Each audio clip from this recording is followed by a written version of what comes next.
Part 4. It was uncomfortable to have all of these eyes on me. I kept wondering what I was doing there in the middle of this family. After I am not the type of woman who chases married men. During the entire cookout, she was always screaming, "Leave, get out, go, this is scary."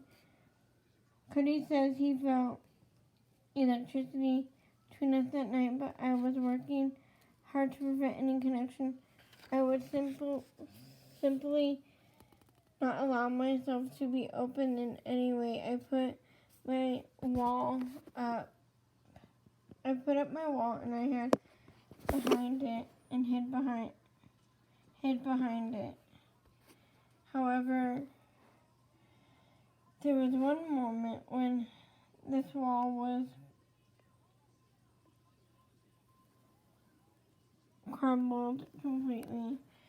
Janelle had left the cookout early and gone to bed because she had to drive to Wyoming the next morning to collect the older children who were staying on their grandparents' ranch.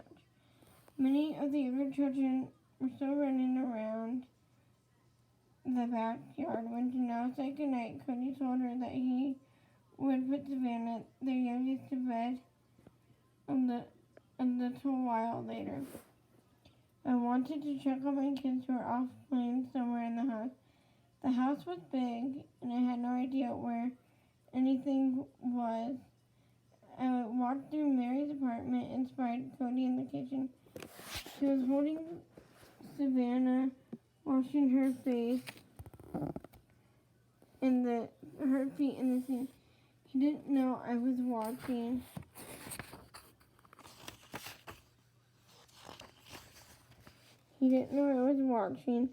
Getting my eyes off of him, scrubbing something sticky off of Savannah's feet so she would be clean and comfortable while she slept. The love and care he put into the simple gesture was astounding. No one nagged him to do this. He wasn't trying to impress me. He simply cared enough to make sure that her feet were clean. I was struck by this moment and broke through the hard, bitter shell I'd erected around myself. But even as I watched Cody, I remembered myself not to fall for him or for anyone else in the house. The next day, I met the Browns at Sunday school. Reba and I were talking to Mary, Cody, and Christine, who were very happy to see me. Mary turned to me and asked, "Would you like to come over for lunch, for dinner, forever?" I turned beet red, but I agreed to come for lunch. Later, after church, I found myself back at the Browns.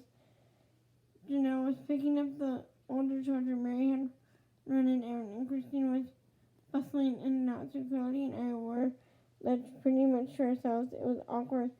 Cody could sense my discomfort and tried teasing me a little. When that didn't work, he tried to dig into my past and find out more about what led to my current situation. I told him that I preferred to wait until all of his wives were home so I could tell them all at once.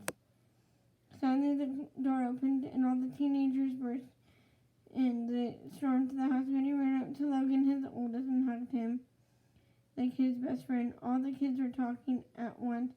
All the adults were talking at once. Everyone was so happy to see the kids, and the kids were so thrilled to be back home. It was loud and chaotic, but also lovely and remarkable. Everyone was engaged with one another. It was the most dynamic atmosphere I'd ever encountered. It was immediately clear to me how much this family loved one another. It hit me exactly how both my kids and I been missing out on a thriving, stable family experience. The thing I wanted for my kids first and foremost was a good family, and here it was in front of me, a family literally overflowing with love. Everyone was all talking at once in what I've come to know as typical Brown style, trying to see who can talk the loudest. I've learned that there is a rarely quiet moment in the Brown house. They were all so animated and expressive and full of stories. I felt like as if I was looking inside their world. It was an amazing experience. I fell in love with Cody's family before I fell in love with him. But Cody did impress me. He was everywhere at once. He was meeting kids' needs. He's wiping a nose, picking things up, helping with dishes. He was checking in with his wives. He was going out of his way to make sure everyone was okay. Now we're back to Cody. Eventually, Madison, who was 14 at the time, noticed Robin sitting in the corner. Dad, who's that? She asked. For a long time, I'd had a running joke with my kids about taking a young wife. They had agreed that the youngest woman I might marry had to be 28 at least. That's Robin, I said to Madison, and she's 30. Madison picked up on my insinuation right away, and immediately she got a twinkle in her eye. Eventually, Mary, Janelle, Christine, and I sat down with Robin in Mary's living room. Robin was forthcoming and discreet and direct. She laid out all she had been through, explaining about her ex-husband and their destructive relationship. She said that before things went any further, she didn't want there to be any secrets about her kept from the family. While Robin was laying it out on the line for us, Christine leaned over and got right into her face. So, do you think her husband's cute or not? Robin didn't know Christine well enough to understand that she was joking. Robin explained that this sort of decision was left up to God and what he thought was right. Whether or not she thought I was cute was immaterial. She said that she was just there to figure out if this was something that God wanted for her. She was all business. Her answer took the wind out of my sails. I had been hoping she would confess her love. Her love.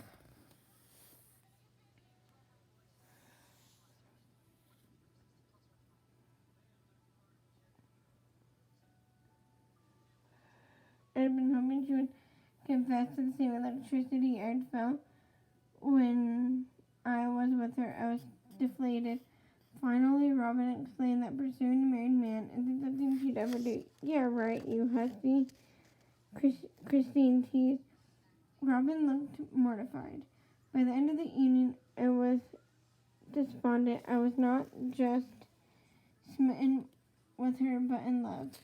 And I believed incorrectly that she had similar feelings for me. Now that I realized I